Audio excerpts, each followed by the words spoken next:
Selamat siang Ibu dan teman-teman. Perkenalkan, nama saya Margarida de Araujo, NPM 33180011, kelas A semester 6. Baik, di sini saya akan mempresentasikan tugas UTS saya, di mana meringkas materi dari materi 1 sampai dengan materi ke-7. Nah, yang pertama itu masuk ke materi pertama, yaitu konsep dasar fisiologi hewan. Nah, fisiologi hewan sendiri adalah ilmu yang mempelajari fungsi normal tubuh dan berbagai gejala yang ada pada sistem hidup serta mengatur segala fungsi dalam sistem tersebut. Yang berikutnya itu adalah struktur dan fungsi. Nah, pada struktur dan fungsi tubuh hewan, keduanya itu merupakan satu kesatuan yang tidak dapat dipisahkan. Karena untuk dapat mempelajari fungsi dari suatu sistem, kita harus terlebih dahulu mempelajari struktur organ. Yang berikutnya itu adalah jaringan. Jaringan itu sendiri adalah kumpulan sel-sel dengan struktur dan fungsi yang sama. Jenis jaringan yang berbeda memiliki struktur dan jaringan yang berbeda pula. Yang berikutnya itu adalah pengelompokan pada jaringan. Nah, pengelompokan pada jaringan ini dibagi atas 4 kelompok. Yang pertama itu adalah jaringan epitelium, jaringan ikat, jaringan saraf, dan juga jaringan otot. Jaringan epitelium. Nah, jaringan epitelium ini dia berfungsi sebagai pelindung bagian tubuh, pelindung sel atas kerusakan mekanis, pelindung dari serangan mikroorganisme yang masuk, dan melindungi agar tidak kehilangan cairan. Yang berikutnya itu adalah jaringan ikat. Nah, jaringan ikat ini berfungsi sebagai pengikat atau penyokong jaringan lain. Pada jaringan ikat ini terdapat juga jaringan yang berperan dalam penyimpanan lemak yang disebut dengan adiposa. Yang berikutnya itu adalah jaringan saraf. Nah, jaringan saraf ini dia berfungsi merasakan adanya stimulus, menghantarkan sinyal dari bagian hewan yang satu ke bagian hewan yang lain.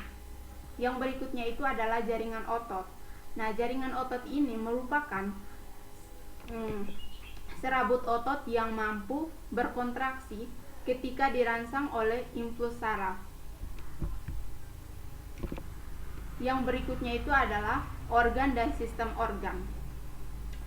Organ itu sendiri adalah kumpulan beberapa jaringan untuk melaksanakan fungsi tertentu dalam tubuh.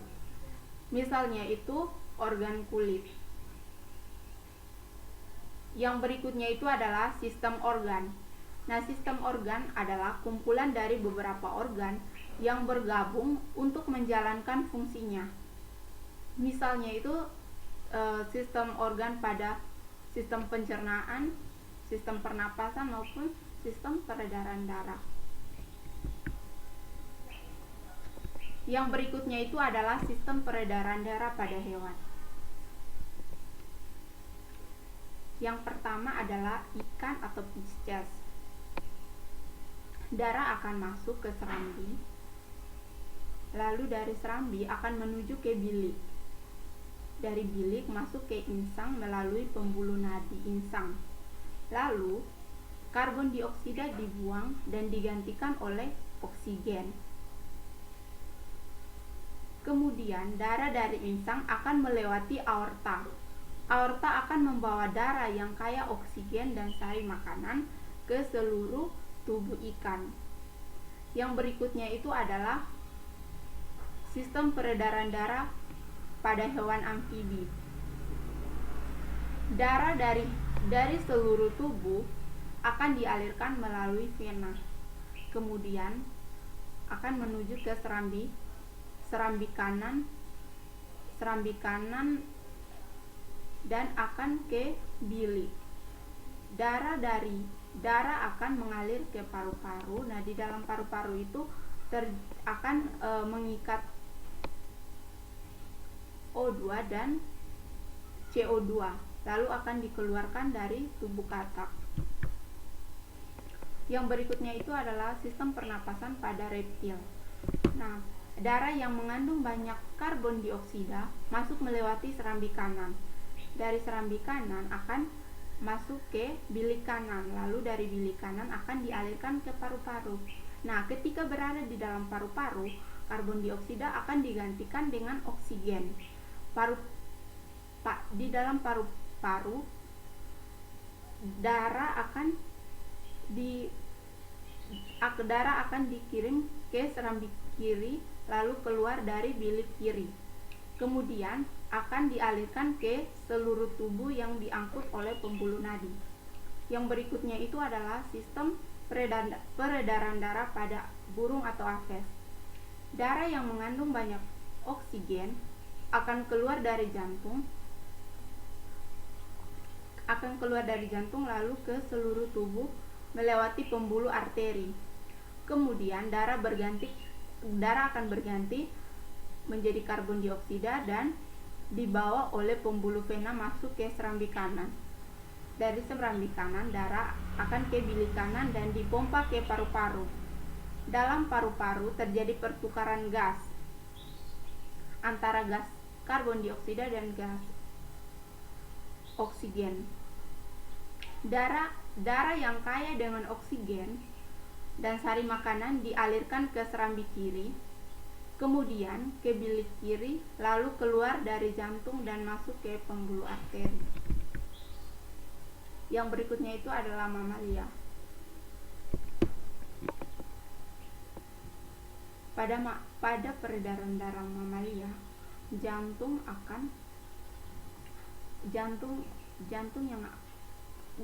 yang kaya akan darah akan melewati aorta, lalu ke seluruh bagian tubuh lewat pembuluh darah vena cava jantung. Darah yang mengandung zat sisa metabolisme dan karbon dioksida kembali ke serambi kanan jantung. Yang berikutnya itu adalah sistem pernapasan pada hewan. Hewan yang pertama itu adalah protozoa. Protozoa tergabung dalam kelompok hewan bersel satu. Proses respirasi hewan bersel satu ini mengandalkan keluar masuknya udara melalui membran sel inti. Protozoa ini belum memiliki alat pernapasan yang sempurna. Yang berikutnya itu adalah insekta atau serangga. Proses pernapasan pada insekta atau serangga ini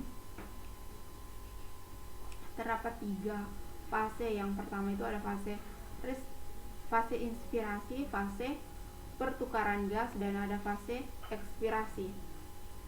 Yang berikutnya itu adalah cacing. Cacing di sini itu umumnya bernapas menggunakan permukaan kulitnya. Yang berikutnya itu adalah ikan atau Pisces. Ikan melakukan sistem pernapasan dengan membuka dan menutup mulutnya sembari berganti membuka dan menutup insangnya. Yang berikutnya itu adalah amfibi. Saat bernapas terjadi proses penambahan udara ketika otot rahang bawah katak sedang mengendur dan otot sternocleidomastoid berkontraksi sehingga udara dapat masuk ke rongga mulut. Udara akan masuk ke paru-paru. Udara akan masuk ke dalam paru-paru. Nah, di dalam paru-paru terjadi proses pertukaran gas, yaitu pertukaran gas CO2 dan gas O2.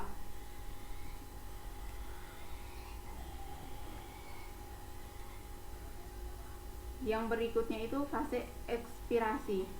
Tadi adalah fase inspirasi dan yang sekarang adalah fase ekspirasi. Fase ekspirasi di sini otot hidiesus dan otot perut berkontraksi sehingga volume rongga perut mengecil dan udara keluar dari paru-paru. Yang berikutnya itu adalah reptil. Reptil ini Pernapasan pada reptil ini dibagi dalam dua fase. Yang pertama itu ada fase inspirasi dan fase ekspirasi. Nah, pada fase inspirasi ini tulang rusuk terangkat dan merangsang dan volume rongga dada membesar dan udara luar akan masuk. Fase ekspirasi yang berikutnya itu adalah fase ekspirasi. Nah, fase ekspirasi ini tulang rusuk melemas dan berelaksasi dan volume rongga dada akan mengecil dan udara dari paru-paru akan keluar. Yang berikutnya itu adalah